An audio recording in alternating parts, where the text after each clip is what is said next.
歡迎大家繼續收睇我個頻道啊！鍾意朋友可以俾 like 啦、share 啦，或者 subscribe 我個頻道嘅。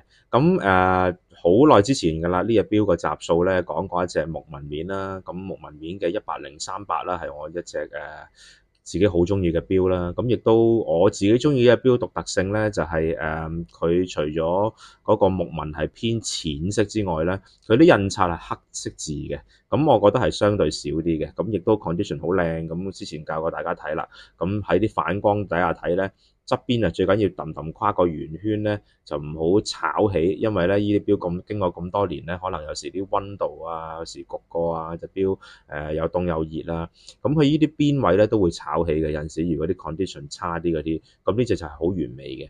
咁你睇翻之前啲集數咧，其實咧我係跟一個中文嘅日曆盤嘅。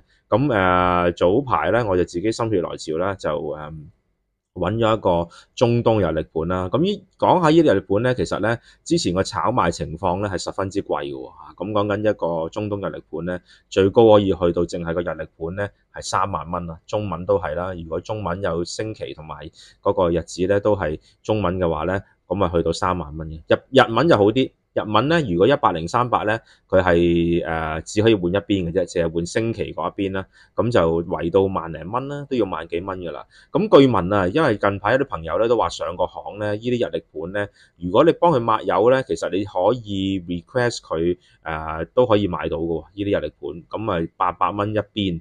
咁啊，圍到即係如果你有機會換到咧，都係千幾蚊，哇！咁啊，真係其實就係一個喜訊嚟嘅。咁呢個喜訊咧，不過就好快就消失咗啦，因為咧據聞近排有朋友再上去咧，都已經話呢啲貨係冇晒貨啊，各樣嘢啦。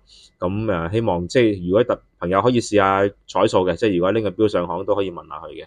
咁其實即係見仁見智嘅啫，即係呢啲日曆盤咩文咁，我自己中意中東文就覺得，因為講真，而家興有少少真係有少少隨波逐流嘅。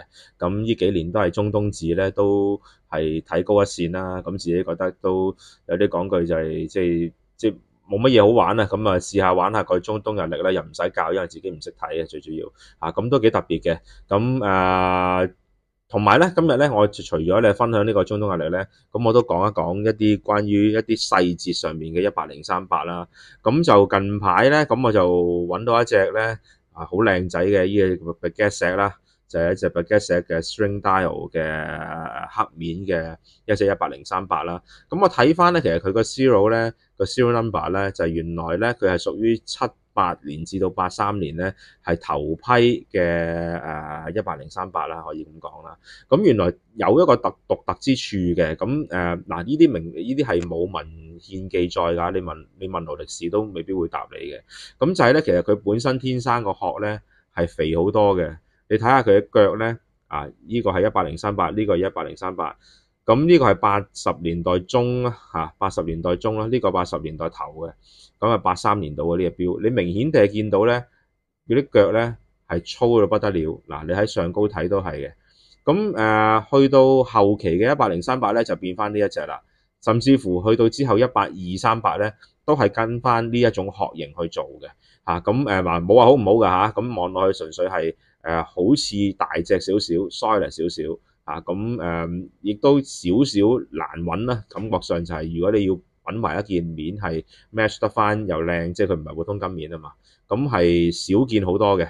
嗱呢啲咧，如果你問坊間咧個機率幾時出現一隻咧，我真係答你唔到啊！即係你話我自己見過，可能10隻裏邊會有一隻啦。咁其實大家可以留意埋呢一樣嘢啊。如果買錶見到有粗腳嗰啲咧，我覺得都可以睇高少少嘅。即係如果你話自己中意，因為嗱你睇翻，就算而家新裝嗰啲粗度咧，感覺上都係同佢不遑多讓嘅啫嚇。咁有啲人就覺得新裝 solid 好多啦，肥仔啲啦，咁有啲人覺得舊裝燒傷啲，咁所以其實真係睇你中意邊樣嘅啫。不過今日題外話就講開呢一隻咧，就拎埋呢隻粗腳上嚟就講下啦。希望大家中意啦。今日分享呢對都係兩件都係特別面103/8嘅木紋面，今次就換咗中東日曆，同埋一隻咧前期嘅103/8粗腳版本嘅 Baguette 加 String Dial 之前都出現過㗎啦。其實呢隻錶，不過咧之前嗰隻咧就唔係呢一個殼型嘅，